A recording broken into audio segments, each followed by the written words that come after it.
Hello, I'm Rich Lewis, and welcome to Off Your Soccer, a new show discussing the drama of the English Premier League and the wider footballing world from time to time.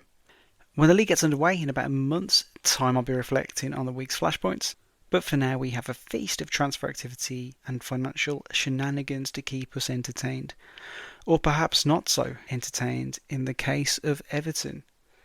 Today, Everton fans found out that the freaking group deal is off. After the turmoil post 777, it looked like there was a shining light at the end of the tunnel for Everton fans. However, now things are looking a little bit more bleak.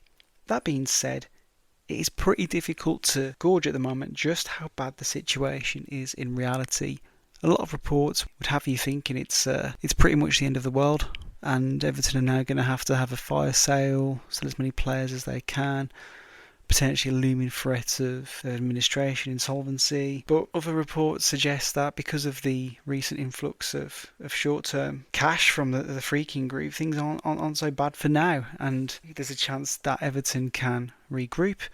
They may well find potential new owners in the coming weeks, and this more recent ordeal may have simply cost them a few weeks of time. We're not going to know now for some time how this is going to play out. I would imagine, looking at some of the more positive reports, Everton are just going to try and reinforce their squad over the next few weeks, hopefully trying to avoid some more player sales, although obviously when the news came out, Manchester United fans were immediately licking their lips at the prospect of Jared Branthwaite making the move to Old Trafford. So please let us know what you think about this, Everton fans. How do you feel about the club? How do you feel about the coverage of the situation? Do you think it's fair? Please get in touch and let us know via our X handle at @OffYourSoccer. That's at @OffYourSoccer. If Jared Branthwaite does make the move to Old Trafford, there's a chance at some point this season he will be partnering Lenny Yoro in defence of Manchester United. The 18-year-old Frenchman looks like an extremely exciting signing. There had been intense competition from Real Madrid, not necessarily in terms of the fees put forward by the clubs, and that was the advantage Manchester United found. It was more so in the fact that when Real Madrid come calling, very few players tend to turn them down, despite the fact that they weren't going to put the money up for him this summer. I think they were very confident that next summer he would be joining them as a free agent, but Manchester United capitalised on that and managed to make him one of the most expensive teenagers in the world, especially for a defender. But how good could he be? That's the question at the moment. Is he somebody who's going to be able to come in and make an immediate impact? That is much easier said than done. He spent 2 seasons in the French top flight. That doesn't necessarily transfer over to the Premier League. Much more seasoned and experienced players who've thrived in League and have come to the Premier League and had mixed fortunes in years gone by. On top of that, you are wary of any potential injuries early on in his career, which you look at, the years that he may have ahead of him, and then all of a sudden one unfortunate anterior cruciate ligament injury, and you are starting to wonder if you're going to get the same player back that they were before their injury. Then it's in a league like the Premier League, how do you respond to criticism? A loss in form? Could you then find yourself in a position where fans are potentially saying it was too soon, maybe they need to go on loan for a bit, and you could end up in it's not the same situation, but you could end up in a Donny van de Beek situation again.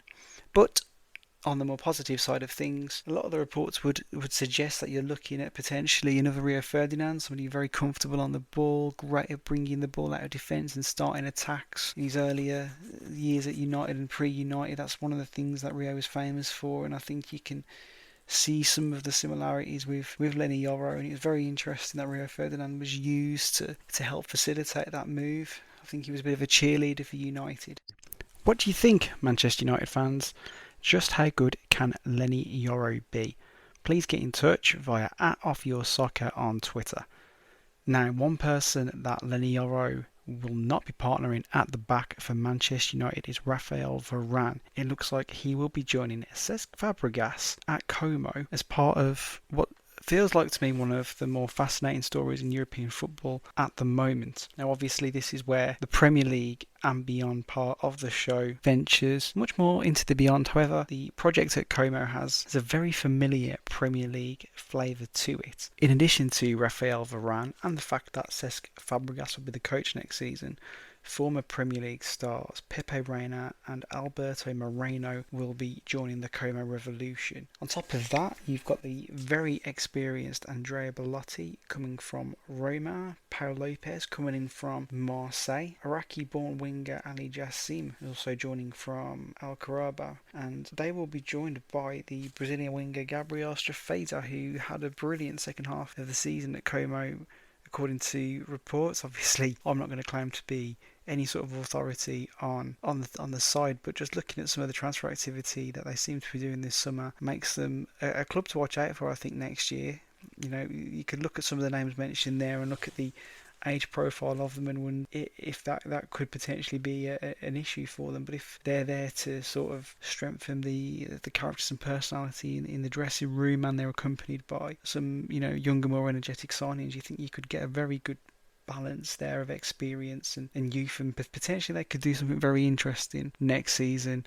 Additionally, some of their marketing for next season looks fantastic. The Sabutio kit advertisement is absolutely amazing. But moving on from some much more older established heads to somebody very much at the other end of the scale, we'll take a look at the news regarding Chido OBI-MARTIN, a 16-year-old Arsenal academy player. He once scored 10 against Liverpool under 16s.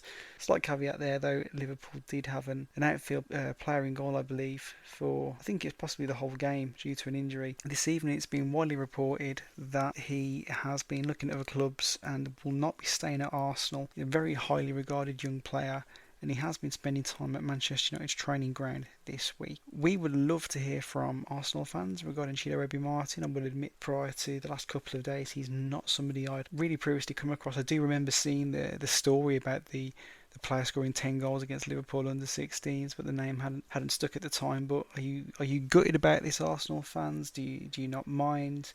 Please get in touch at Off Your Soccer and let us know.